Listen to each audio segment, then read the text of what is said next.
এই কলিযুগে হরিনাম ছাড়া গতি আছে? গতি যদি থাকতো বাবা, যে যত বড় ধনী হোক না কেন, যার যত টাকা থাকুক না কেন, যার যত অর্থ থাকুক না কেন, কেউ যদি সারা জীবনটা দিল্লি বোম্বে কাটিয়ে দেয়, সোনার পালঙ্কে ঘুমায়, কেউ যদি টাকার বিছনা করে ঘুমায়, তবু কিন্তু শেষের দিনে এরা তোমার কেউ আপন নয়। এসেছো একা, তুমি যাবে একা। যেদিন ধরা এসেছিলে তুমি কাউকে সঙ্গে আনো না, আর যেদিন ধরা থেকে চলে যাবে তুমি কাউকে সঙ্গে নিয়ে যাবে না। তাহলে কিসের জন্য এত আমার আমার করে? ছেলে আমারে, মেয়ে আমারে, জায়গায় আমারে, জমি আমারে, বৈভব আমারে, বিষয় আমারে, বন্ধু আমার, কিন্তু যতই আমারে আমারে করো না কেন, একেবারে যদি বাঁশি বেজে যায়, পড়ে থাকবে তোমার সরকারি ক্ষমা। এসেছো একা, তুমি যাবে একা। মায়েরা, শেষের দিনে কেউ যাবে তোমার? যতই বলুক না কেন, আমি তোমায় জীবন দিয়ে ভালোবাসি, আমি তোমার প্রাণ দিয়ে ভালোবাসি, আমি তোমার ছাড়া থাকতে পারি না। যত বলুক না কেন, এত এত ভালোবাসি। যেমন এসেছো একা, তেমন যাবে একা।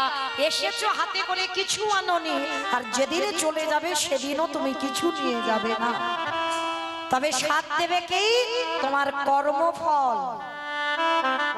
তুমি যেমন কর্ম করবে তোমার তেমন সাজা পেতেই হবে। এই যে আমরা মানুষরা না বাবা, ভুলভাল সিদ্ধান্ত নিই, অনেকে দোষ চাপাই, অমুকের জন্য আমার জীবনটা বরবাদ হয়ে গেল, অমুকের জন্য আমার জীবনে এত কষ্ট, অমুকের জন্য জীবনে আমার এত দুঃখ। সব ভুল, কোনোটাই ঠিক নয়। মনে রেখো, তোমার সুখ দুঃখ তোমার উপরে, কারণ তোমার কর্মই তোমাকে নিয়ে যাবে সুখের পথে, তোমার কর্মই নিয়ে যাবে তোমার দুঃখের পথে।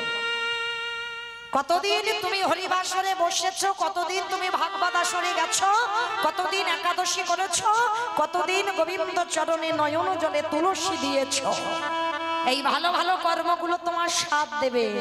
তবে মায়েরা, আর একটি গ্যারান্টি আমি দিতে পারি, আর একজন তোমার সাথ দেবে। সে কে জানো? ওই গ্যারান্টিটা আমি দিচ্ছি।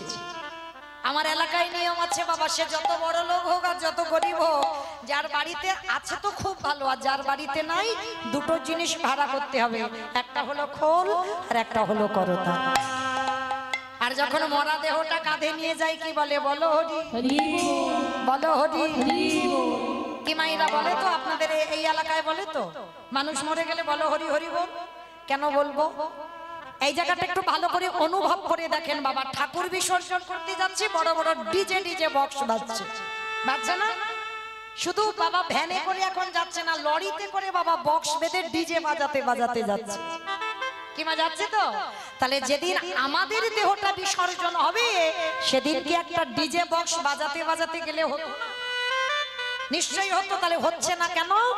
এই জায়গায় চৈতন্য মহাপ্রভু শিক্ষা দিলেন, ওরে কলির জ্ঞানন্ধ জীব, পিছনের দিকে তাকিয়ে দেখ, যেমন এসেছিস একা, যাচ্ছিস একা, আর সাথ দিচ্ছে কে? এই হরি নামে যাবে, কেউ সাথে যাচ্ছে না। আমার পচা দেখো দেহ যা,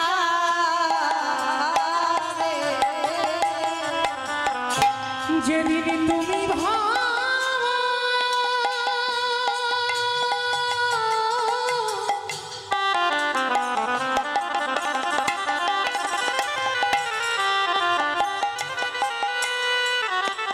যেদিন তুমি ভাবো,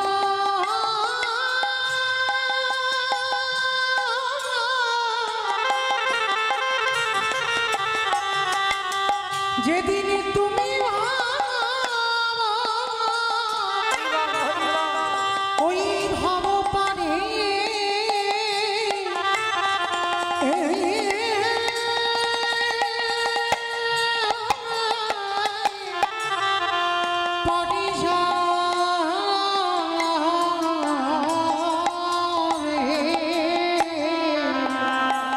সেই দিন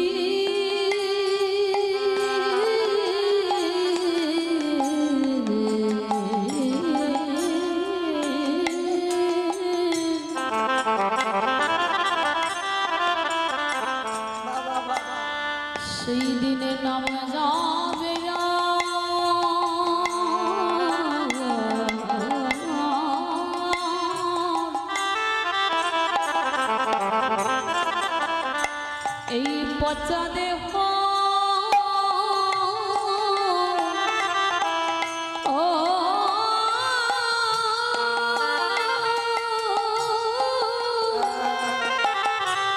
দেহ যাবে।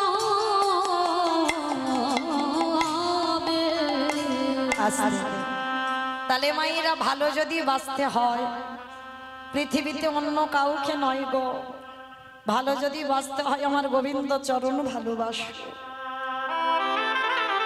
ওই চরণ যদি ভালোবাসতে পারো তবে মা সময় থাকতে থাকতে ভালোবাসতে হবে।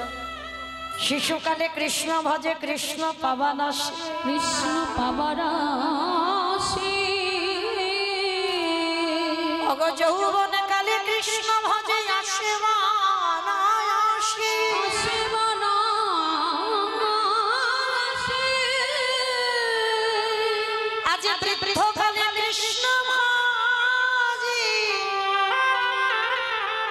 জমের তার আসে। তাহলে মহাজনেরা কি বলছেন? সময় থাকতে ভজন করতে হবে, সকাল সকাল ভজন করবে। যেমন মায়েরা কুড়ি ফুলে কিন্তু সেবা হয় না। সেবা কি হয়? কুড়ি ফুলে তুমি সেবা দিতে পারবে? পারবে না। আবার বাসি ফুল ঝড়া ফুলেও তুমি সেবা দিতে পারবে না, সে ফুল গোবিন্দ সেবায় লাগে না। সেবা দিতে গেলে কোন ফুল লাগে? আজকের ফোটা ফুল, সত্য পুষ্পটিত ফোটা ফুল। তার মানে দেহতত্ত্বের দিকে একবার তাকিয়ে দেখেন। কুড়ি ফুল হলো আমাদের বাল্যকাল। এই বাল্যকালে ভজন হয়, হরি বল। বাল্যকালে ভজন হবে, ভগবানের সেবা দেবে, কিন্তু সে সেবায় মা তৃপ্তি পাবে না, শান্তি পাবে না, কারণ তুমি তো কিছু বুঝছো না। মানে ভালোবাসায় তৃপ্তি হচ্ছে না। আর বাসি ফুল মানে, ঝরা ফুল মানে বার্ধক্য দশা। চুলগুলো পাক ধরছে, একটা দুটো করে দন্ত পড়ে যাচ্ছে, শরীরে চামড়া আলগা হয়ে যাচ্ছে। আমরা সারাদিন একবারও কৃষ্ণ ভজন করতে পারি। মহাজনেরা বলছেন ওই বার্ধক্য দশায় সেবা হয় না। কি গো মাইরা, পারবেন? এই যে আমরা হিন্দু ধর্মের আমাদের কত উপবাস, বয়স হয়ে গেলে আমরা পারবো? বহু ভক্তরা বাবা জন্মাষ্টমী উৎসব পালন করি আমরা, কিন্তু এই যে আজকের ব্রত কখন পালন করে? জন্মাষ্টমী উৎসব বহু ভক্ত আমরা পালন করি, কিন্তু আজকে রাধা অষ্টমী কতজন করেছেন? একবার হাতটা তোলেন তো দেখি। কেন এই কটা হাত উঠলো কেন? হ্যাঁ, কি গো, রাধা কৃষ্ণ এরা অন্য কেউ নয়। এ তো আমার গোবিন্দের আল্লাদিনী শক্তি। শুধু জগতে জীবকে প্রেম শেখাবার জন্য দুজনে দুটো অঙ্গ ধারণ করেছে। কেন? একা একা প্রেম হয় না, সুখ না। কারণ দেখবেন মা, যখন আপনারা সাজগোজ করবেন, কোন কোন সময় দেখবেন আয়নার কাছে দাঁড়াবেন, নিজেকে নিজে ভালো লাগবে, মানে নিজের প্রেমে নিজে পড়ে, মানে এতটাই সুন্দর সাজ হয়েছে। মানে নিজে আয়নায় দেখেছিল আমার গোবিন্দ একদিন, আর দর্শন করে মনে মনে ভাবলো আমি এত সুন্দর, কিন্তু একা একা কি বাবা আনন্দ উপভোগ করা যায়? যায়। তাহলে একটা নারী প্রেম, যার জন্য ভগবান নিজের অঙ্গ থেকে নিজের আল্লাদিনী শক্তি, আল্লাদিনী মানে আনন্দ শক্তি, নিজে আনন্দ উপভোগ করবে বলে আমার রাধারানীকে সৃষ্টি করেছে। রাধারানী কারোর গর্ভে আসেনি, রাধারানী গোবিন্দের আল্লাদিনী শক্তি। এই রাধা কৃষ্ণ কোনো ভেদ নয়। আর যারা বোঝে না বাবা, তারাই জানে না, তারাই এত এত কথা বলে, রাধা কৃষ্ণ প্রেম করে বেড়াচ্ছে। ওরা অন্য কেউ নয়, ওদের একই আত্মা, দুটো অঙ্গ দুটো দেহ ধারণ করেছে। কেন? জগৎকে লীলা শিক্ষা দেওয়ার জন্য। তাহলে আজকের সেই রাধারানী সখীদেরকে বলেছিল, সখীরে কুড়ি ফুলে সেবা হয় না, বাসি ফুলে সেবা হয় না, গেলে আমাদের ফোটা ফুলে লাগে। আর ফোটা ফুল মানে আমাদের যৌবন। কি গো মায়েরা, যখন দেখবেন তোমার শরীরের ক্ষমতা থাকবে, এই যে হাত পা চলবে, তোমার শক্তি আছে, তোমার ক্ষমতা আছে, কাজকর্ম করবা, তখন ভজন সাধন করে যতটা তৃপ্তি পাবে তা অন্য কাল কোনোদিনই হবে না। তাই জন্য রাধারানী বলেছিল, ললিতা রে আমার গোবিন্দ ব্রজ ছেড়ে মথুরায় চলে গেল, আরে যেদিন আমারে বধূ মথুরা থেকে ব্রজে আসবে,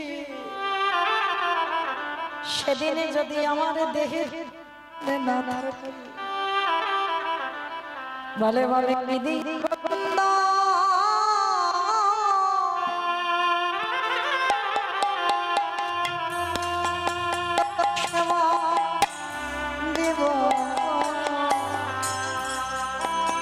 আমার যৌবন যদি পিছনে সামনে অনেকটা জায়গা আছে, একটু আগে আগে আসে, একটু নেবে। আমার যৌবন যদি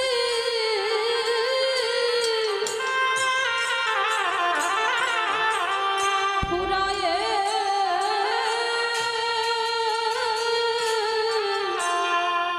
গেল,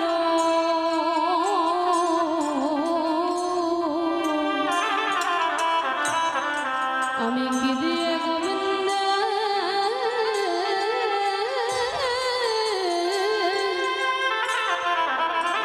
বলে বলে সেবা করিব। ওরে ললিতা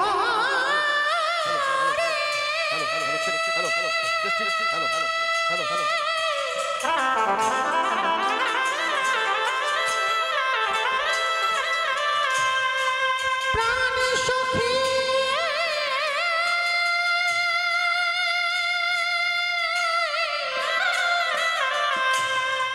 সখী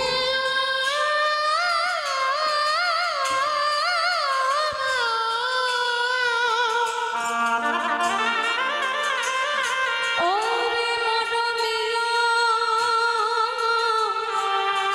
সখী রে,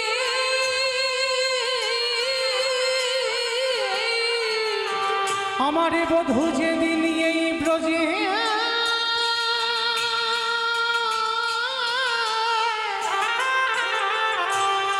ব্রজে ফিরে ফিরে আসিবে,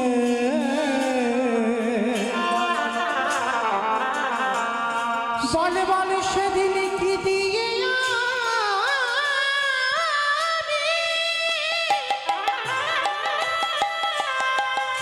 কি দিয়ে আমারে বধূ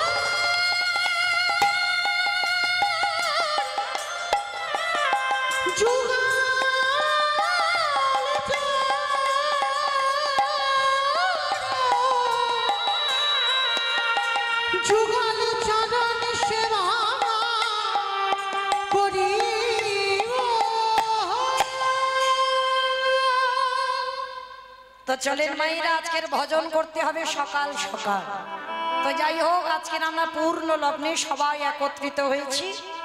সবাই মায়েরা কিছুক্ষণের জন্য চলে যাব শ্রীধাম নদিয়া নবদ্বীপ ধাম। কি মায়েরা সবাই একটু নদিয়ায় যাবেন? তো সবাই যাবেন?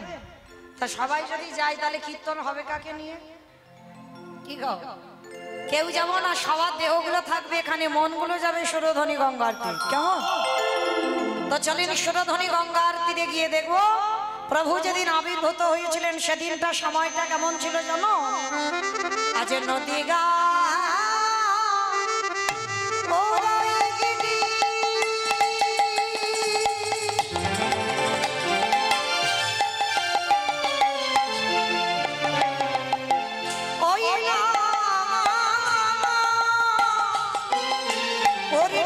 চন্দ্র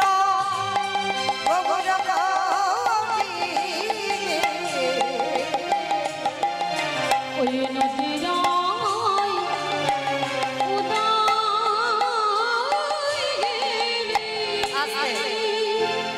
আমায়রা কীর্তন শুনতে গেলে ভগবানের জন্য একটু কাজকর্ম করতে হয়। আপনারা জানেন তো কাজকর্মগুলো কি কি? হ্যাঁ, বসে বসে ঘুমোতে হয়।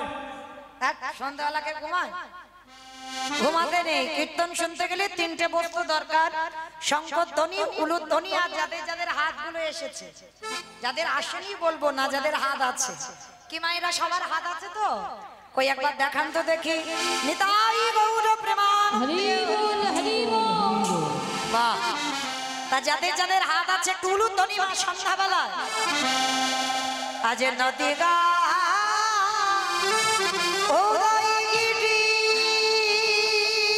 আমার বনানি গুনা গুনা গলারি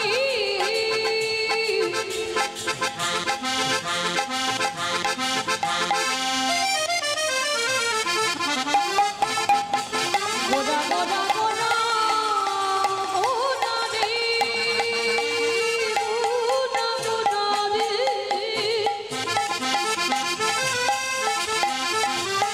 ওই নদীয়া চাঁদ গোদা আমার প্রাণের গোদা আজ নদী আই উনাই গিরি আজ পূর্ণ চন্দ্র গগরে হরি কৃপা করি হইল উদার। আজ কৃপা করে হইল আজ কৃপা করে হইল উদানি। আজ সোনার নদিয়া প্রভু উদয় কালো।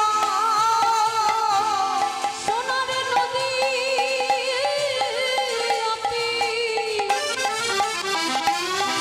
গৌরদাই ঘন বলি রাধি দয়া। রাধে দয়া করো বলে সোনার নদী গৌরদাই ঘন ওই না কলির জীব উদ্ধার। ওই নদীতে উদয় হলো ওই নদীতে উদয় আজ হলো রাধে দয়া করো বলে নদীতে উদয় হলো রাধে দয়া করো বলে নদীতে উদয় হলো নদীতে উদয় হলো কৃপা করে হইল উদয়। মাইরা এইবার একটু আমি বলবো, মন প্রাণ দিয়ে আস্বাদন করবে, নিস্তব্ধ হয়ে। কেমন? কোনো কথা নয়, কোনো গন্ডগোল নয়। কলিকালে যিনি সত্যতে নারায়ণ, ত্রেতাতে রাম, দাপরে কৃষ্ণ, কলিতে হলো গৌরাঙ্গ। চারটে যুগে ভগবান চার ভাবে অবতীর্ণ হয়েছে। কিন্তু যেই নারায়ণ, যেই রামচন্দ্র, যেই কৃষ্ণ, সেই তো গৌর। তাহলে আজকের কলিযুগে যে কৃষ্ণ গৌর হয়ে এলো, সাধারণ কোনো ভক্তের ডাকে আসেনি, এসেছিল কার ডাকেই? না, শান্তিপুরের মাটিতে বুড়ো অদ্বৈত আচার্য গোসাই। আমাইরা এই অদ্বৈত আচার্য গোসাই কে জানো? তোমাদের গ্রামে জানো? কেউ ভেবো না। যাদের বাড়ি পঞ্চতত্ত্ব ছবি আছে, বাবা শ্রীকৃষ্ণ, চৈতন্য প্রভু নিত্যানন্দ, শ্রী অদ্বৈত গদাধর, শ্রীবাস আদি গৌর ভক্তবৃন্দ। এই যে বাবা 5 জনের ছবি আছে, মাঝখানে জেনে নিমাই, আমরা সবাই জানি। আর ওই নিমাইয়ের ডান দিকে দেখবেন একটা বয়স্ক লোক দাঁড়িয়েছে, একেবারে মুখে চুল গোপ, দাড়ি পেকে সব সাদা। ইনি হলেন বড় অদ্বৈত আচার্য গোসাই। আমার চৈতন্য মহাপ্রভুর থেকে 52 বছরের বড়, 1-2 দিনের বড় নয়। আর যার আকুল আহ মানে 12 বছরে তুলসী বাসিয়ে কৃষ্ণকে গৌর করে এনেছে। তাহলে এইবার আমাদের জানার বিষয়, পৃথিবীতে ভক্তের অভাব নাই। মা, লাখ লাখ ভক্ত আছে, হাজার হাজার ভক্ত আছে, কোটি কোটি ভক্ত আছে। তাহলে এত ভক্ত থাকা সত্ত্বেও একেবারে শান্তিপুরের বুড়ো মালির ডাকে কেন এলো কৃষ্ণ গৌর হয়ে? এটাই আজকের আমাদের প্রথম জানতে হবে কিসের জন্য এলো ওই শান্তিপুরের বুড়ো মালিটার ডাকে।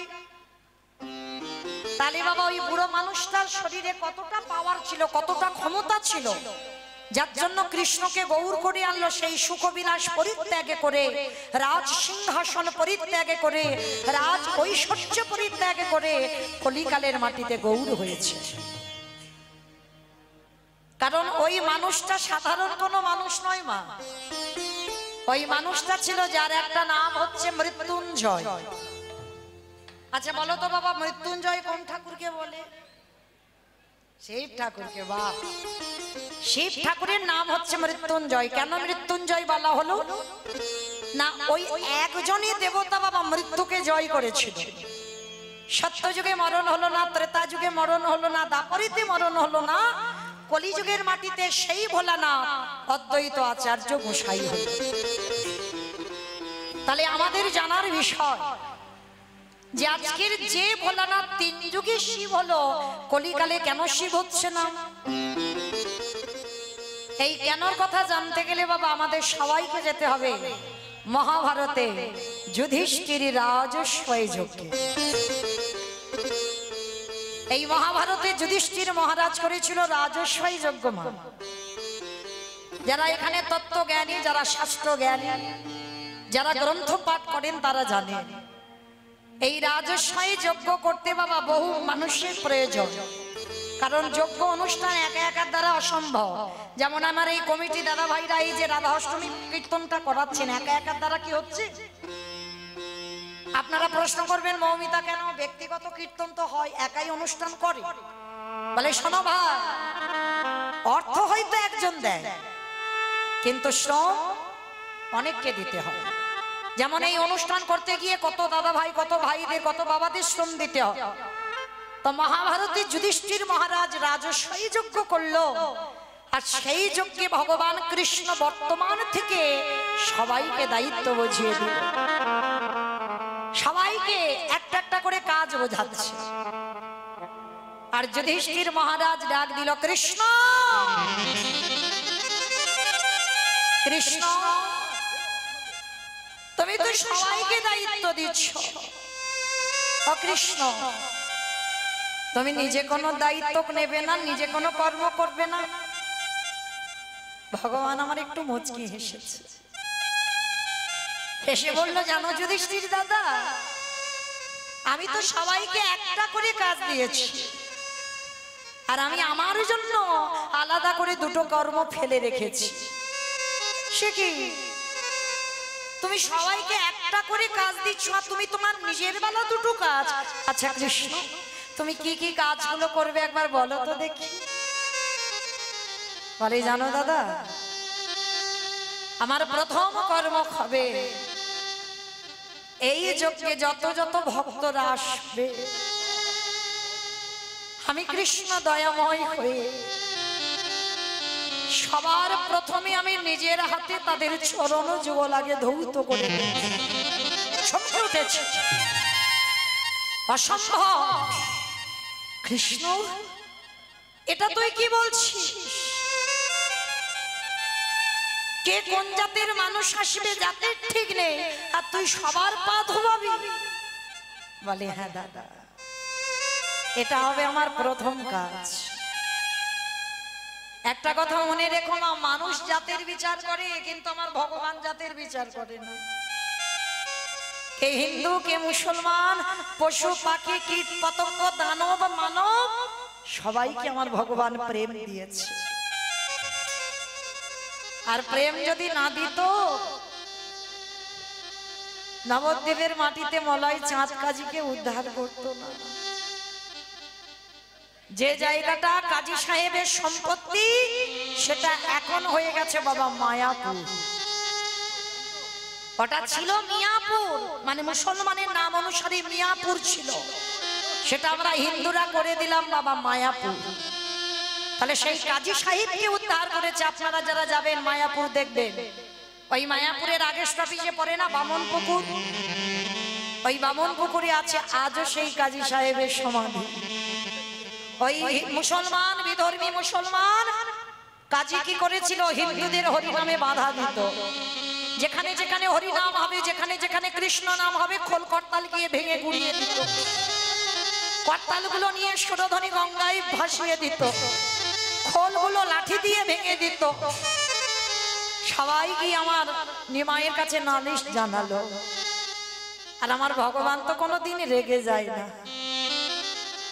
সবাইকে বোঝালো তোমরা শান্ত হও, আমি দেখছি কি করা যায়। পরের দিন কাজী সাহেব ঘুমিয়ে আছে বাবা, আর ভগবান কি করেছিল জানো? দেহটা মানুষ আর মুখটা পশু। বলো তো কোন ঠাকুর? দেহটা মানুষ আর মুখটা পশু। গণেশ ঠাকুর।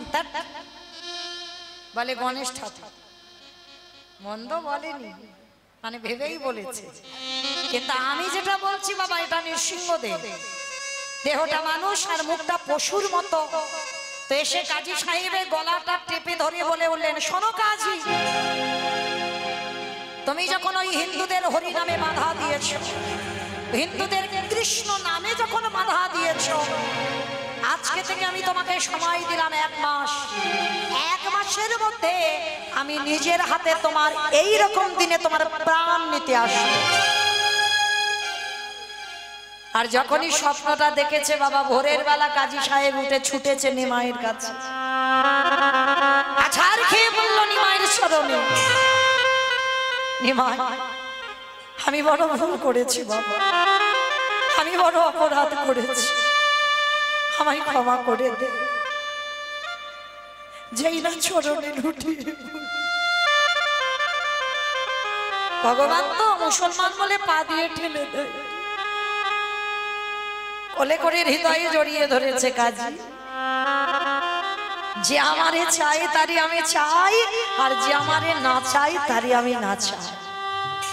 আমার জন্য কেউ যদি এতটুকু ভাবে, আমি তার জন্য বিশাল কিছু পারি। যদি একটু জলে ডুব দেয়, আমি ভগবান তার জন্য সম্পূর্ণ জলে ডুবে বসে থাকি। তবে আমার চরণে আত্মসমর্পণটা করতে হবে। আর কাজী সাহেব সমর্পণ করলো বলে বিধর্মী মুসলমানেরা কি করেছিল জানো? কাজী সাহেবকে এক ঘরে করে দিয়েছিল। বলেছিল কাজী সাহেব যখন হিন্দুদের হরিনামে যোগ দিল, তাহলে ওই কাজীকে, ওই কাজীর মৃত্যুর সময় আমরা কেউ ওর মুখে জল দিতে যাব না। আর কাজী যখন মরে যাবে, কাজীর দেহটা নিয়ে কেউ আমরা কবরস্থানে নিয়ে যাব না। ছুটে গেল আমার নিমাইয়ের চরণে, নিমাই, তোর হরিনাম ভালোবাসলাম বলে আমার মুসলমান সমাজ ক্ষিপ্ত হয়ে উঠলো, আমাকে এক ঘরে করে দিয়েছে। আমার মৃত্যুর সময় নাকি তারা জলও পর্যন্ত দেবে না। আমার প্রভুই হেসে বলেছিল, দরকার নেই কারণ, এই পৃথিবীতে যার কেহ না, আমি আছি।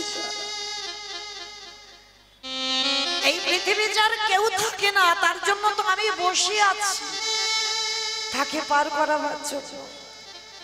এই কাজী সাহেবের মৃত্যু যন্ত্রণা হয়েছিল মা। মৃত্যুর সময় একটু পিপাসার জলের জন্য ছটফট করে কেঁদেছিল, কেউ জল দেয়নি। আমার মহাপ্রভু মুসলমান বলে ভাবেনি, নিজের হাতে নিজের খাবারের গ্লাসে জল এনে কাজী সাহেবকে খাইয়েছে। পরশমণির পরশে লোহা যদি শোনা হয় গো, আমার ভগবানের পরশেও অভক্ত ভক্তে পরিণত। যেই না আমার কাজী সাহেবের মৃত্যু হলো, কেউ তো ছুতেও এলো না। আর মহাপ্রভু কি করেছিল জানো? নিজের হাতে কাজীকে বুকে করে জড়িয়ে ধরে, মুসলমান বলে ঘৃণা করেনি, নিজের হাতে কাজী সাহেবের কবর দিয়েছিল, কেউ আসে। আর কাজী সাহেবে বলেছিল ওর ওই কবরের উপরে কেউ ফুলও দেবে না। মহাপ্রভু বলেছিল দরকার নেই, কেউ মরে গেলে একদিন ফুল দেবে, দুদিন দেবে, কিন্তু ভক্তের জন্য আমি এমন ব্যবস্থা করি সারা জীবন যেন তার ফুলের অভাব না হয়। আজও গিয়ে দেখবেন কাজীর সমাধির উপরে একটা গাছ পোতা হয়েছে, চাপা ফুলের গাছ। একবার যদি যান গিয়ে ওই চাপা ফুল গাছটাকে পরশ করুন, ওটা আমার মহাপ্রভুর নিজের হাতে লাগানো গাছ। মানুষ কবরের উপরে একটা দুটো ফুল দেবে, আর ওই চাপা ফুল থেকে, চাপা ফুলের গাছ থেকে শত শত ফুল ওই কাজী সাহেবের কবরের উপরে পড়ে। তাহলে ভগবান কি কোনোদিন জাত বিচার করে? মানুষ করে। আজকের সেই ভগবান রাজস্বই যোগে পা ধোয়ার দায়িত্বটা নিয়েছে। আচ্ছা মা, এই জায়গাটা একটু ভেবে দেখেন তো, ভগবান হয়ে পা ধোয়াবে কেন? যার কোনো কিছু অভাব নেই, যে মনে করলে একটা সেকেন্ডে পৃথিবীটাকে লয় প্রলয় করে দিতে পারে, যার ইচ্ছাতে মরা গাছে ফুল ফোটে, শুকনো গানে ওজন গয়, যার ইচ্ছাতে জগতে চলে, সেই ভগবান আজকের কিসের জন্য পা ধোয়াচ্ছে? মনে রেখো মা, নিজে আচরি ধর্ম জীবেরই শিকার।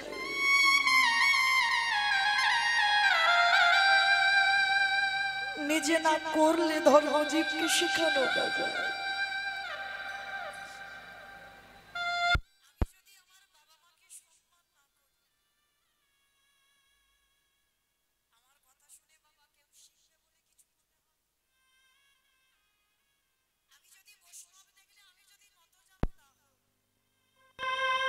আমাকে দেখে কেউ শিখবে বলে মনে হয়? আমি যদি সাধুগুরু বৈষ্ণব চরণে নত হই, তবেই আমাকে দেখে শিখবে। আমি কৃষ্ণ বলে কাঁদলে তবে জগতের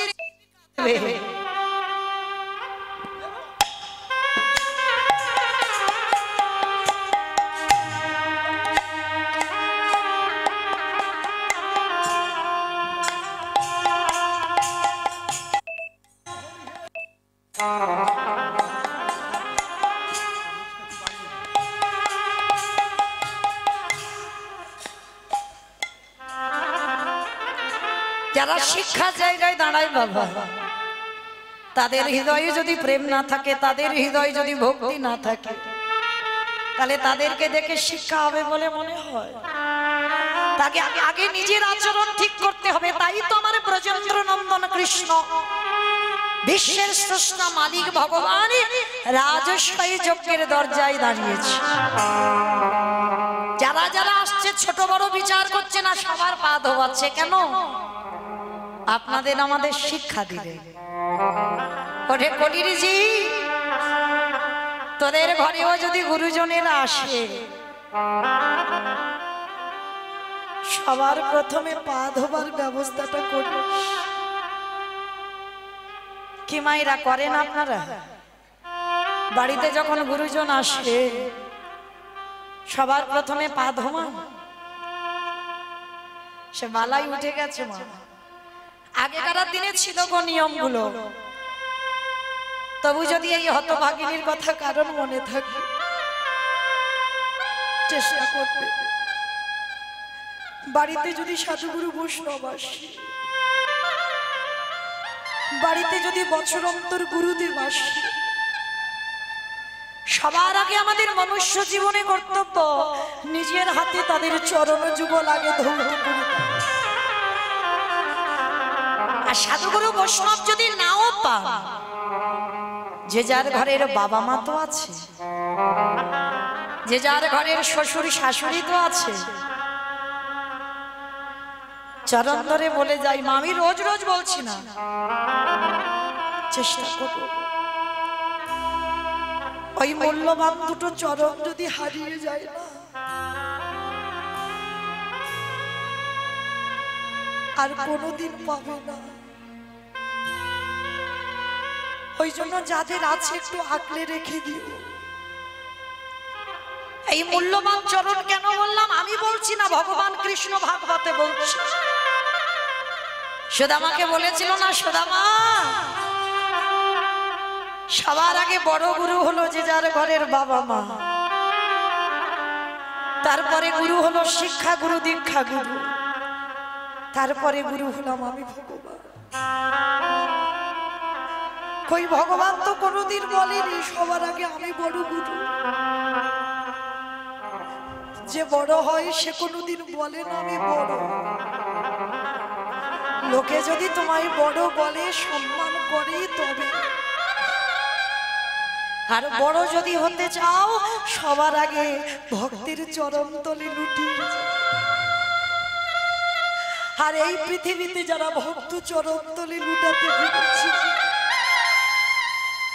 সেই তো জগতে বড়। সবার কাছে যে ছোট হতে পেরেছে সেই তো সবার বড়। ও যে ভক্তে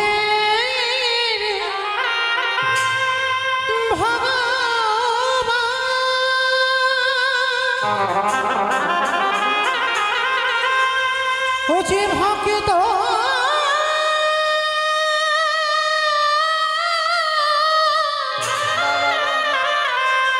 ভক্ত ছাড়া কিছু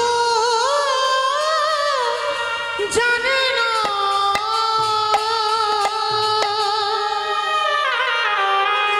তাই তো যুগে যুগে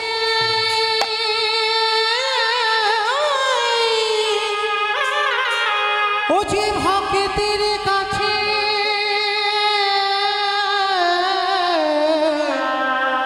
কাছে ছুটে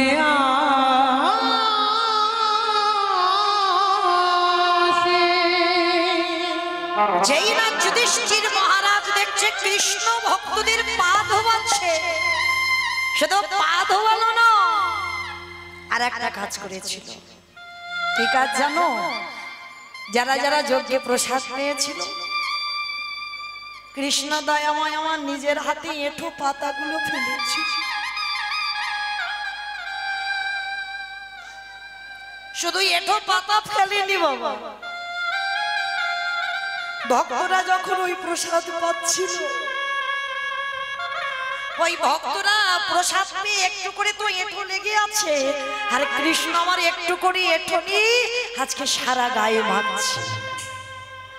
যুধিষ্ঠির পিছন থেকে দেখে বলল, কৃষ্ণ কৃষ্ণ এটা তুই কি করছিস? এরা কে, কোন জাতের মানুষ এসেছে ঠিক নেই, আর যারা যারা আসছে তুই সবার পা ধোয়াচ্ছিস, মেনে নেওয়া যায়। ওদের এঁঠোগুলো পরিষ্কার করছিস, মেনে নেওয়া যায়। ওই এঁঠোগুলো তুই গায়ে মাখছিস কেন কৃষ্ণ? যেই না বলেছে এঁঠোগুলো গায়ে মাখছিস কেন, ভগবান কেঁদে বললেন, দাদা গো এই জগতের সংসার মাঝে জগতে কেউ যদি পাপ করে সেই পাপের বিচার আমি করি, কিন্তু আমি যে হলাম মহাপাপী, আমার মত পাপী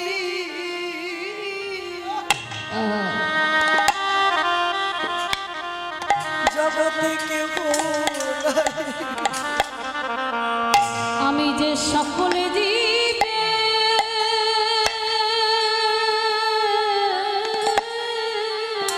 নিতাই হরি বল হরি বল হরি বল। আমি যে সকলে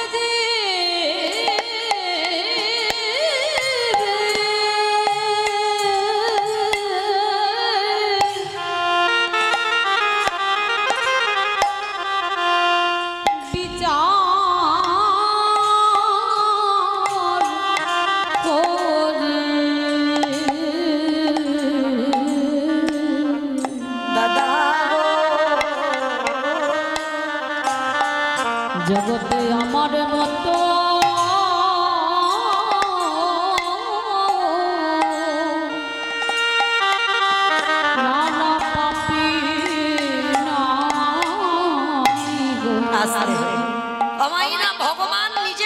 বলছে পাপী, শুধু পাপী নয় মহাপাপী। তা যুধিষ্ঠির প্রশ্ন করলো, কৃষ্ণ তুমি নিজেকে মহাপাপী বলছো কেন? বলল, দাদা ওগো দাদা,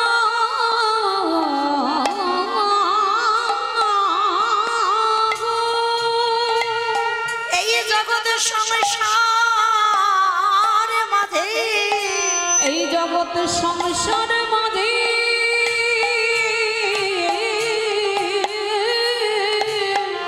আমি মহাপাপী কেন জানো? পাপটা তো আমি এই দাপরেতে করিনি, করেছিলাম ত্রেতা যুগে রাম অবতারে। আর রাম অবতারে কি পাপ করেছি? নিজের হাতে রাবণকে হত্যা করেছিলাম। আর রাবণকে হত্যা করে বাবা আমার রঘুপতি রামচন্দ্রের না মাথা থেকে পা পর্যন্ত সব পাপী হয়ে গেল। আর সেই পাপ কবে ধুলো না যুধিষ্ঠির রাজস্বয় যজ্ঞে। কি মাইরা তাহলে রাবণকে মেরে রামচন্দ্রের পাপ হলো, সেই পাপটা কৃষ্ণ অবতারে ধৌত করলো। আর যার জন্য যুধিষ্ঠির যজ্ঞে যত যত ভক্তরা দাঁড়িয়ে আছে বাবা, প্রত্যেকে নিজের হাতে চরণ ধোয়াচ্ছে, নিজের হাতে এঁঠো পরিষ্কার করছে, নিজের হাতে ভক্তদের এঁঠো মারছে। তো আজকে লক্ষ্য করে দেখেন, সবাই দাঁড়িয়ে আছে, কৃষ্ণ পা ধোবার ব্যবস্থা করেছেন। অগ্নিদেব, পবনদেব, বরুণদেব, ইন্দ্র, ইন্দ্রাণী, ব্রহ্মা, সাবিত্রী, শিব, দুর্গা সব পরপর দাঁড়িয়ে আছে। আর প্রত্যেকের পা ধোয়াই কৃষ্ণ যজ্ঞের ভিতরে ঢুকিয়ে নেয়। এমন সময় জগজ্জননী মা দুর্গা বাবা ভোলানাথকে ডাকছে, প্রাণনাথ, অপ্রাণনাথ, এদিকে এসো, এদিকে এসো। এবার তো কৃষ্ণ আমাদের পা ধোয়াবে, চলো পা দুটো ধুইয়ে নিয়ে। কথাটা শুনে আমার ভগবান একটু মুচকি হেসে বলছে, ভোলানাথ হেসে বলছে, পার্বতী তোমার কি মাথা খারাপ? কৃষ্ণ পা ধোয়াবি আর আমার পা দুটো বাড়িয়ে দেব? শোনো, তোমার যদি এত ধোয়াবার ইচ্ছে হয় তো তুমি লাইনে দাঁড়াও, কিন্তু আমার পা কৃষ্ণ কোনো মতেই আমায় ধোয়াতে পারবে না। আর এই কথা বলে ভোলানাথ লাইন থেকে বেলাইনে চলে গেছে। আর আড়ালে গিয়ে বাবা কৃষ্ণ তো নিচু হয়ে পা ধোয়াচ্ছে, আর আড়ালে গিয়ে ভোলানাথ কি করেছে জানো? যিনি ত্রিলোকের বড় বৈষ্ণব, কোনো সাজা টাজা নয়, সেই বৈষ্ণব আমার কৃষ্ণের চোখে ধুলো দেবে বলে আড়ালে গিয়ে বাবা দুম করে একটা কুকুর হয়ে। কেন? কুকুর হলো বাবা সব থেকে প্রভু ভক্ত। আর যেই না কুকুর হয়েছে, এক পা দুপা করে পিছন থেকে আসছে, কৃষ্ণের পায়ের ফাঁক দিয়ে গলে চলে যাবে। এইবার এক পা দুপা করে এসে বাবা যেই না দেখেছে কৃষ্ণ তো নিচু হয়ে আছে, আর পায়ের মাঝখানটা ফাঁকা মতো দেখেছে, আর ভোলানাথ কুকুর রূপটা ধারণ করি সবে মাত্র মাথাটাকে, আর যেই না মাথাটা দেবা একেবারে দুটো হাঁটু নিয়ে কৃষ্ণ কুকুরের কানের কাছে চেপে। এইবার দেখ কেমন লাগে। আর যেই না কানের কাছে চেপে দিয়েছে, মা কুকুর আর কিছু করতে পারবে? শুধু ঘ্যাউ ঘ্যাউ করছে, ছটফট করছে, আর বারবার বলছে, কৃষ্ণ ছেড়ে দে, কৃষ্ণ ছেড়ে দে, কৃষ্ণ ছেড়ে। বলে ছাড়বো বলে ধরি না।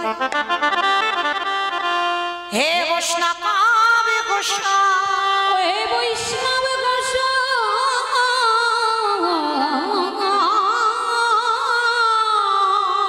তোমার মতো বৈষ্ণবীর দুটো চরণ ধোয়ালে বোধহয় আমার জীবনে কম হতো।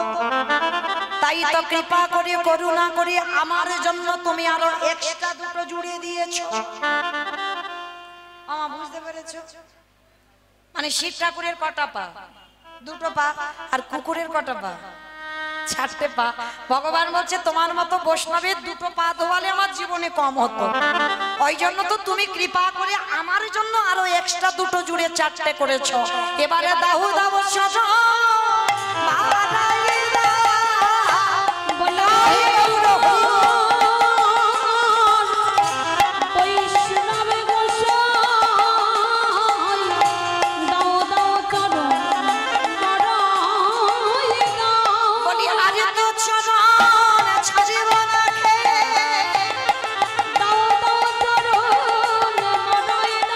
বলি আমি তো চরণ ছাড়ব,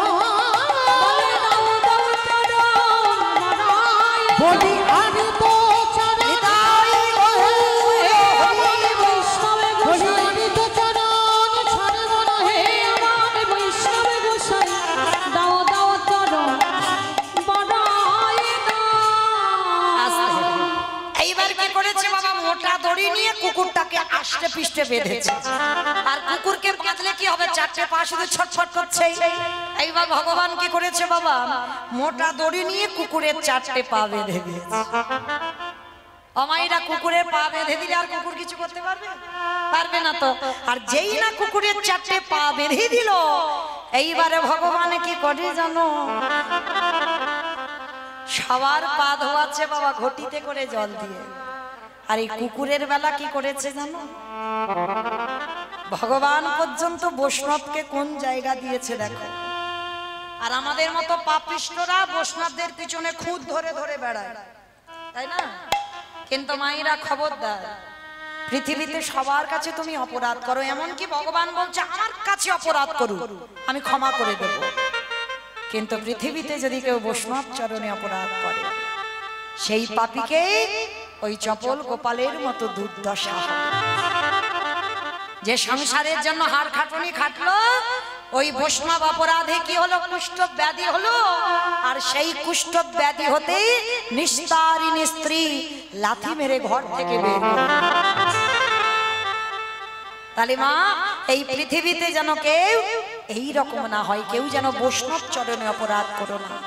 আর আজকে ভগবান পর্যন্ত সেই বৈষ্ণবকে কোন জায়গা দিয়েছে দেখো, খালে বিলি নদী নালারে জলে না,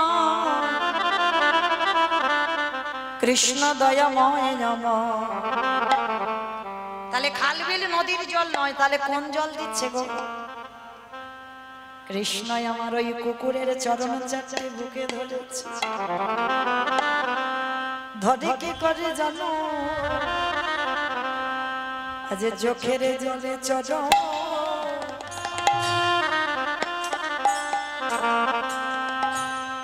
চরণ ধোয়া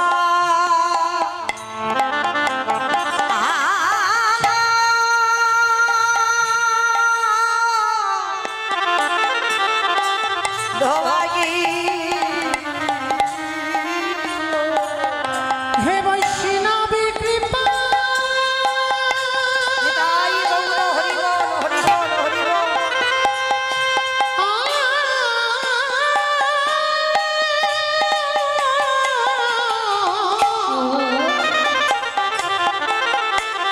হে বৈষ্ণবী কৃপা,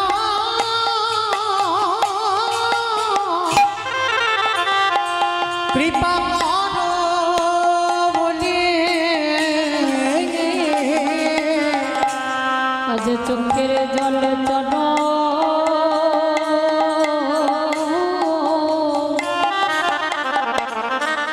চরণ ধোয়া এলো। আমার ভগবান ওই একটা জায়গায় দুর্বল গো, কোথায় জানো, প্রকৃত ভক্তির চরণে।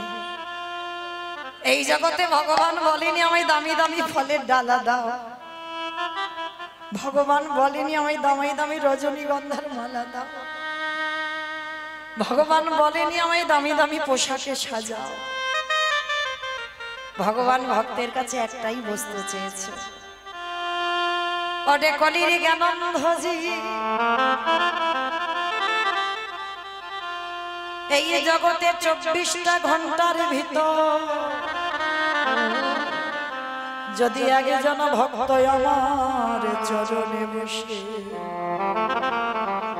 5 মিনিটের জন্য, বেশি নয়, একবারে যদি কেউ কৃষ্ণ বলে কাঁদিতে পারে, একবারে যদি বলতে পারে কৃষ্ণ তোমার হলাম বলে, আমারে ভগবানে পৃথিবীর যেখানে থাকুক না কেন, সে যে ভক্তের দ্বারে দ্বারে ছুটে যে জনে কাঁদা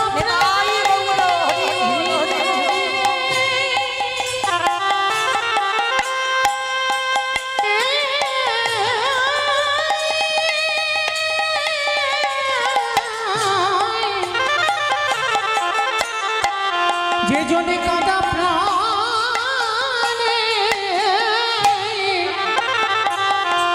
একেবারে ডাকিতে পারে, যে তার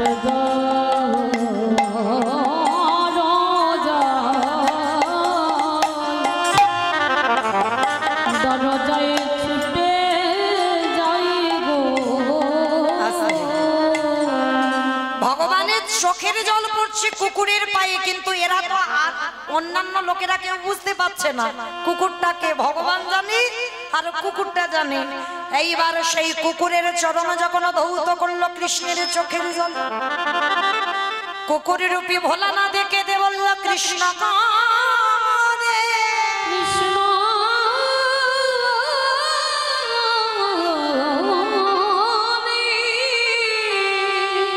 আগত কলিকালে আমি আর শিব হব না। আমাইরা আমার প্রশ্নটা যেটা ছিল সেখানে আবার চলে এলাম। প্রশ্নটা কি ছিল? সত্যতে শিব, ত্রেতাতে শিব, দাপরে শিব, কিন্তু কলিতে শিব নয়। যিনি হয়েছেন অদ্বৈত আচার্য। এই যে আপনারা আমরা ঘটা করে শিব চতুর্দশী করে বাবার মাথায় জল ঢাললাম, শ্রাবণ মাসে একটা মাস জল ঢাললাম, প্রত্যেক সোমবারে 5টা সোমবার হলো জল দিলাম। কিন্তু মনে রেখো বাবা কলিযুগে নয়, বাবা এসেছি অদ্বৈত আচার্য গোসাই হয়ে। কেন? এই কেন এটাই হলো তার কারণ। এই রাজস্বাই যজ্ঞে ভগবানের চোখের জল কুকুরের পায়ে পড়ল, আর কুকুর রূপে ভোলা না দেখে দে বলল কৃষ্ণ। আহাগত কলিকালে আমি আর শিব নয়, আমি হব অদ্বৈত আচার্য গোসাই। অদ্বৈত আচার্য গোসাই। আরে তুই আমার কৃষ্ণ নয়, তুই হবি নদিয়ার নিমাই চাঁদ।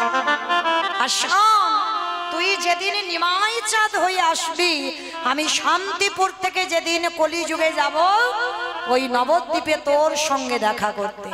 তোর থেকে 52 বছরের বড় হয়ে 12 বছর তুলসী ভাসিয়ে তোকে আহ্বান করব। আর করে কি করব জানিস? আজ যেমন তোর চোখের জলে রাজস্বাই যজ্ঞে আমার চরণ ধোয়ালি, আর আমি সেই দিন যেদিন তোর সঙ্গে আমার দেখা হবে, ওরে এমনি করে চাচা ধোয়াগিব যেদিন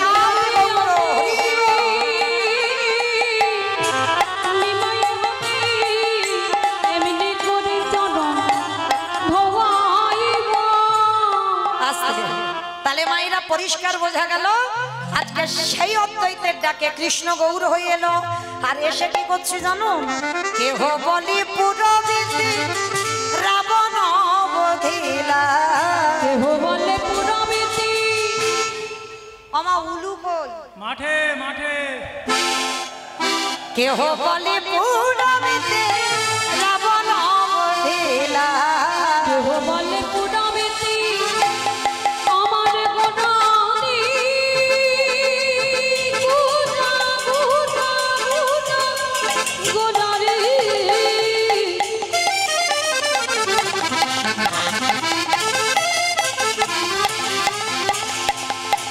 গোনা গোনা গোনা গোনারি। গোনা গোনারি।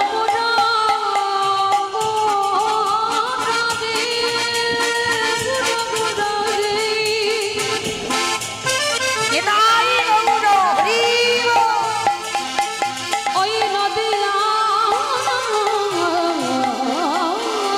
চাঁদ গোনা আমার প্রাণের গোনা। কেহ বাণী পুনাবেতে রাবণ বধিলা। ওই না গোলকের বৈভব লীলা প্রকাশ করি। ওই গোলকের বৈভব লীলা প্রকাশ করিল। ওই গোলকের বৈভব লীলা প্রকাশ করিলা। সেই রাধারে ভাবে গোড়ায় অবতারা। রাধারে ভাবে গোড়া অবতার। শ্রীরাধারে ভাবিয়ে মে গোড়ায় অবতার।